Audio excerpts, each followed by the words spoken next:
Eu fico intrigado agora, outro ponto paradoxal, né? Queimando pontos de novo agora. A ideia de ciência é muito cara, assim, para a ideia do Marx em si, né? Tipo, não é uma epistemologia geral, né? Meio Paul Farabi, né? Tipo, do anarquismo epistemológico, que eu pego de tudo. Não, é ciência, e a ciência ela tem uma superioridade na análise. Sendo a psicanálise dentro de uma ideia, se a psicanálise não for tida como uma ciência, ou até como pseudociência, como é para algumas pessoas, você não vê um distanciamento assim gigante entre esses dois aspectos, e até talvez uma negação, até uma negação que pode ser até ideológica, de algum marxista colocar, olha, isso aqui é ideologia pura, né, como um aspecto de mera infuncionabilidade, porque não é científico. Como que você encara desse jeito? Isso é interessante porque eu vejo que, né, como eu disse, né, eu, particularmente, Bruno, não estou tão preocupado assim em dizer que a psicanálise é ou não uma ciência. Só que, e primeiro, né, o que é ciência? Já começa por aí a pergunta. O autor X vai dizer Y, vai dizer A, e o autor Y vai dizer B. Qual que eu pego? Né? Por que Platão, né, resgatando aí o Platão para lembrar lá do Pedro, que sempre fala sobre, né? Por que ele vai escrever tanta coisa além de salvar o Sócrates para dizer, ó, Sócrates não era sofista, ele era um filósofo. Filósofos e sofistas são diferentes, né? São E a coisas democracia diferentes, né? São coisas diferentes, né? Agora, por que é que o Platão vai se preocupar com isso? Porque, olha, eu não sei, porque como é que pode estar frio para mim e calor para o Glaucio? Tem que estar ou calor ou frio, para os dois. Não cabe na cabeça do Platão. Não, porque Platão. a gente está longe um do outro, mas... Sim, tudo bem. Mas vai ser no mesmo ambiente. De casaco. Sim, tô brincando, sim. Não, sim. E como que pode estar frio e calor ao mesmo tempo, no mesmo ambiente? Então tem alguma coisa, ele está buscando ali um porto seguro, de certa forma. Aí ele vai apostar nas formas, no mundo das formas, né? Lembrando que a palavra ideia, né, tem a ver com a palavra ideia nossa tem a ver com ideia do grego e tal, que é forma. Isso é muito interessante. A matemática vai pelo menos, né, tangenciar isso, se não realmente se debruçar na ideia. Tanto é que Gödel vai provar lá que a matemática é indecidível, inconsistente, incompleta. Né? Mas aí é outro papo. É outro programa. Cara, não, isso é só disso. Vamos fazer. Esse a gente tem que fazer. É muito interessante. Você tem que marcar com 3 dias, sim, 3 dias de antecedência. Essa é bem legal. Perfeita junto contigo. Você vai ver. Essa análise é muito legal. E por isso que ele está preocupado com isso.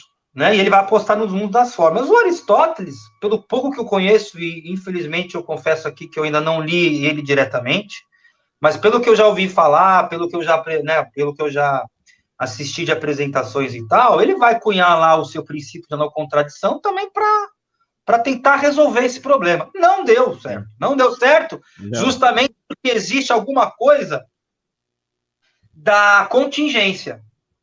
O Aristóteles vai se deparar com... O pessoal usa isso para religião, sim. Eu achei que eu ia falar disso hoje, inclusive, na religião, mas ninguém perguntou, mas sim, vai lá, joga.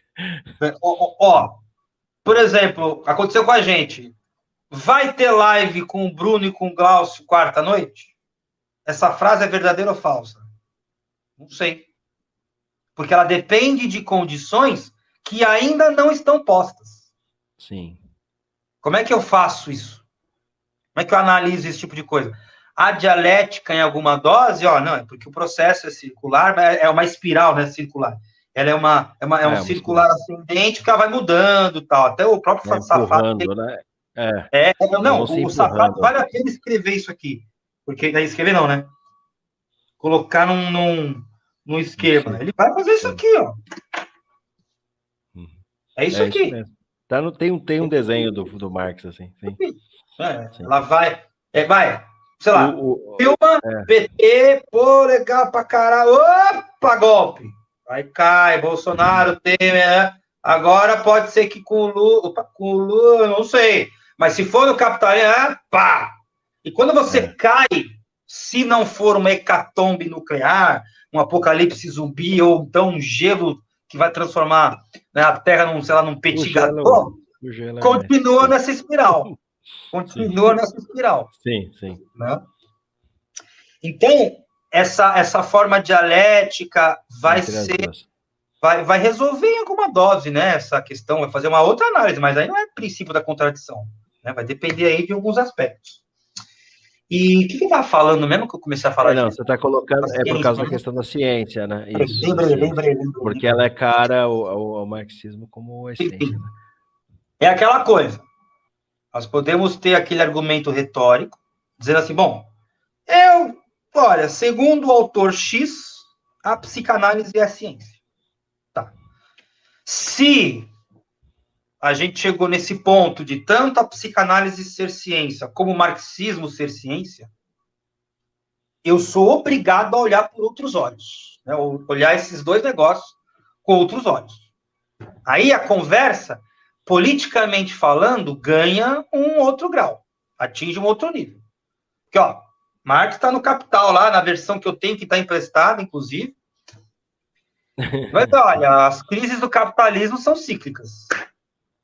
Isso é notório. Desde o Descartes, lá com as tulipas, né, 1600 e tralalá, a cada 10 anos, 12 anos é crise. Ele volta, sim. Se isso vem de uma ciência, como é que eu faço para refutar? Como é que eu faço para desver isso? Mas aí, no caso, aí é tranquilo, porque o Marx vai colocar que isso é ciência. A minha questão é como que você estabelece esse paralelo com a questão do que o marxismo encararia como ideológico na psicanálise.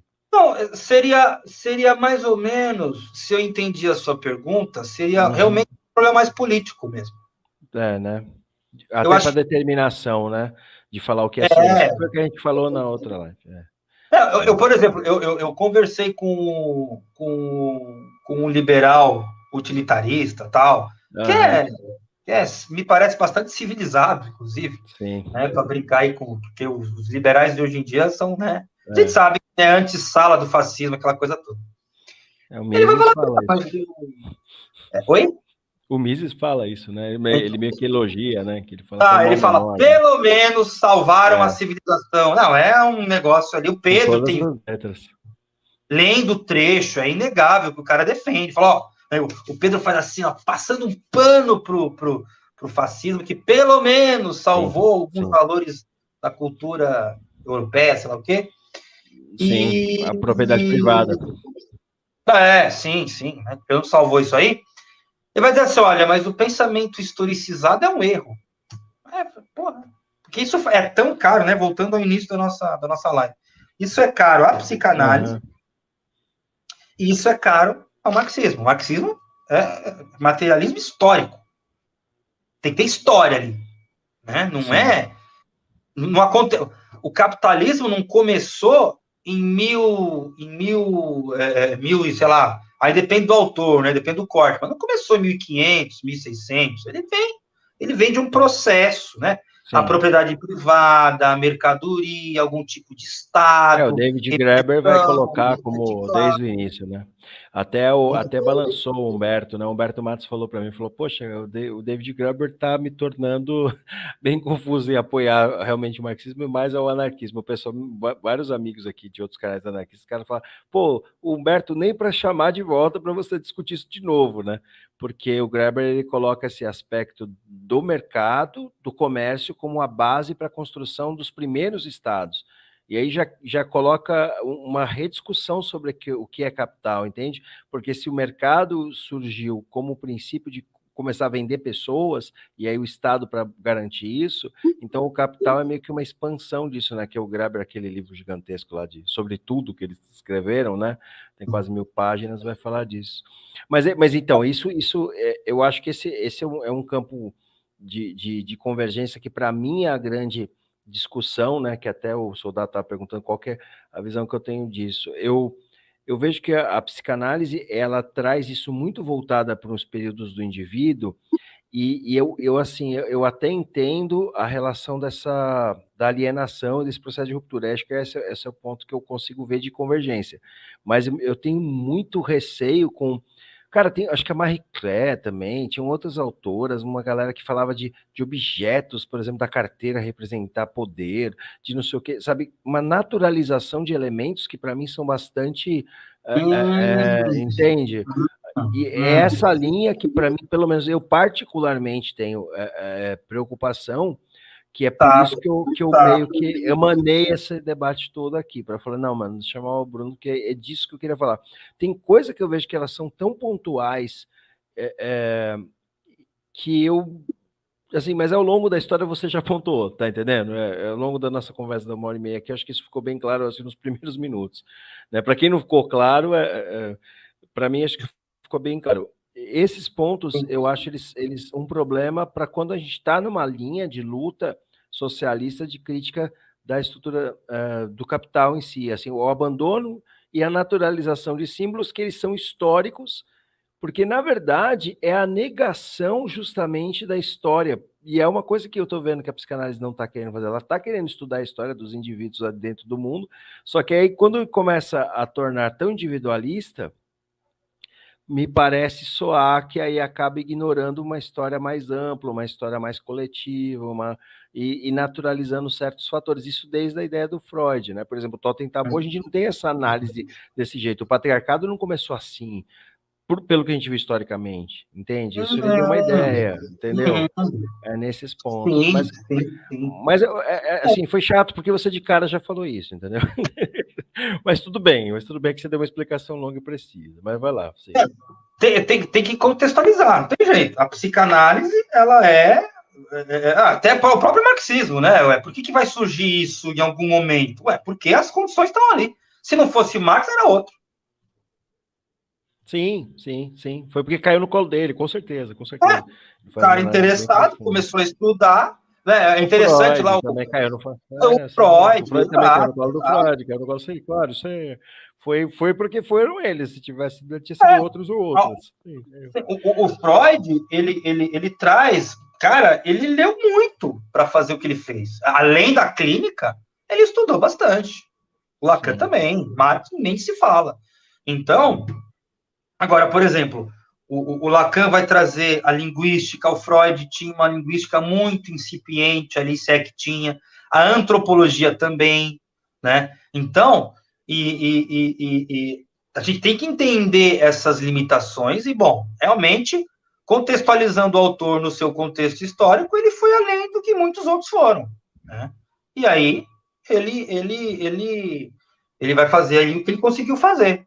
Escorregou em alguns momentos? Claro que sim. Assim como Lacan. E Marx também.